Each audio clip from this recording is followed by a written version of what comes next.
वालेकुम नाज़रीन, इस वक्त मैं मौजूद हूँ पसनी जेटी पर, जहाँ पर आज यहाँ पर छठे दिन 6 दिन हो रहे हैं। यहाँ पर एहतजाज जारी है पेशावर अथॉरिटी के मुलाजमीन का।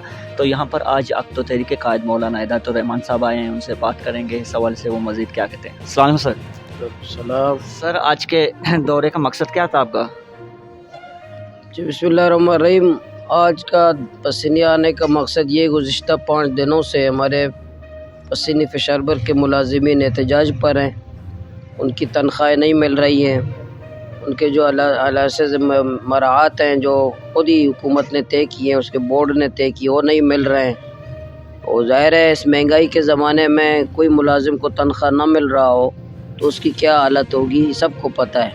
और बदकिस्मती से 5 दिनों से एक इदारे के मुलाजिमीन एहतजाज पर हों और हुकूमत और इदारा कोई टस से मस ना हो, उसकी कोई संजीदगी ना हो, तो इस पर अफसोस भी करने आए हैं, एहतजाज करने भी आए हैं, अपने मुलाजिमीन के साथ इज़हार यकजहती करने भी आए हैं आज पसीने। अच्छा, दूसरा ये बताएं सर कि आज छठा दिन हो रहा है, 6 दिन हो रहे हैं यहाँ पर लोग बैठे हुए हैं, एहतजाज कर रहे हैं। आप इतने लेट क्यों हो? आप हर वक्त यहाँ पे जब भी कोई मसला वगैरह होता है फौरी दिन उसी दिन पहुँच जाते हो। बिल्कुल सही कह रहे हैं। मैं एक पहले दिन किसी जगह नहीं जाता, आपसे मैं सब महसूस करते हैं, लेकिन मैं जब ज़मीन के ऊपर हूँ, मौजूद हूँ, तो मैं पहुँच जाता हूँ। मैं यहाँ नहीं था, क्वेटा में था, तो मेरे मरकज़ी चेयरमैन वाज हुसैन वाडेला साहब आए थे और शुरू दिन से हमारे अक़दो तहरीक पसीनी के क़यादत अज़ीज़ इस्माइल साहब, इनायत साहब जो हमारे पसीनी के कायदीन हैं, वो शुरू दिन से हमारे साथियों के साथ हैं। मैं कल ही आया और आज पहुँच गया।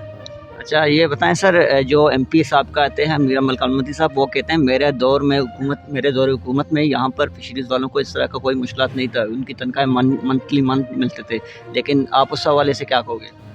नहीं, ये मुझे जब से याद है एहतजाज हर वक्त करते हैं, ये डाक कज़म की बुनियाद पर तो शायद चलाते रहे, लेकिन इनके तनख्वाहों के जितने अथॉरिटी हैं सबके तनख्वाहों के मसाइल बलूचिस्तान में होते रहे, चाहे पेशावर अथॉरिटी हो, चाहे BCD हो, चाहे जो और इदारे हैं, सब हमारे मुलाजिमीन एहतजाज कर रहे थे। ये बिल्कुल गलत बात है कि मेरे दौर में यहाँ दूध और शहद की नहरें बह रही थी। ये जो पेशावर तबाह है किसके दौर से? 40 साल तो वालिद मोहतरम यहाँ इक़्तिदार से हैं, 15 साल तो आप हैं। पसनी ये पेशावर तबाह बर्बाद है किसके दौर से? यहाँ दूध और शहद की नहरें नहीं बह रही हैं। मौसूफ के लिए गुजारिश यही है, ये उन्हीं के करता धरता, उन्हीं के तोहफे हैं जो आज अवाम एहतजाज पर है।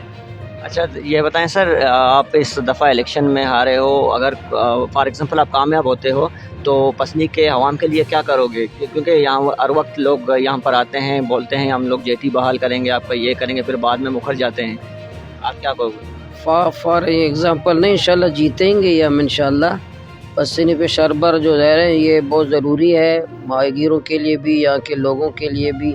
इंशाल्लाह कोशिश करेंगे, अगर 5 साल लोगों ने इंशाल्लाह एतमाद किया है हम पर, तो इस 5 साल के अंदर ही अंदर पसीनी पेशावर बहाल ही होगा। ये फिशरीज़ ये जो हार्बर के मुलाजमीन हैं यहाँ पर बैठे हुए हैं, इनके लिए लाएमल नेक्स्ट आप क्या पैगाम देना चाहते हो? किस तरह तक ये लोग चलें कि इनकी तनख्वाह मिल जाए? ज़ाहिर है ये पुरअमन जमहूरी आइनी जो तरीक़ेकार हैं, जो आइन पाकिस्तान किसी भी शहरी को हक़ देता है, वो सब इस्तेमाल करने चाहिए। आवाज़ उठाने की आज़ादी, इज्तिमा की आज़ादी, एहतजाज की आज़ादी, फरियाद की आज़ादी, ये तो आइन पाकिस्तान देता है। मैं अपने तमाम लोगों को यही कहता हूँ कि पुरअमन आइनी जो तरीक़ेकार है वो आप इस्तेमाल करें ज़ुल्म और जबर के ख़िलाफ़। अगर ये हमारे मुलाजिमीन के ये मुतालबात पूरे नहीं होते तो सियासी जमातों की ज़िम्मेदारी है। सियासी जमात तो क्यों बनाए जाते हैं? उसी जुल्म और जबर के ख़िलाफ़ बनाए जाते हैं। उनका एक मंशूर होता है, उनका एक ऐलान होता है कि जहाँ जुल्म होगा हम एहतजाज करेंगे। तो इनसे ज़्यादा मेरे ख़्याल में पसीनी पेशावर मुलाजिमीन से ज़्यादा ज़िम्मेदारी सियासी जमातों की है कि वो आगे बढ़ें, इन मुलाजिमीन की सरपरस्ती करें, ये डंडे ना खाएं। सियासी जमात के कायदीन और कारकुनान को डंडे खाने चाहिए इनके लिए।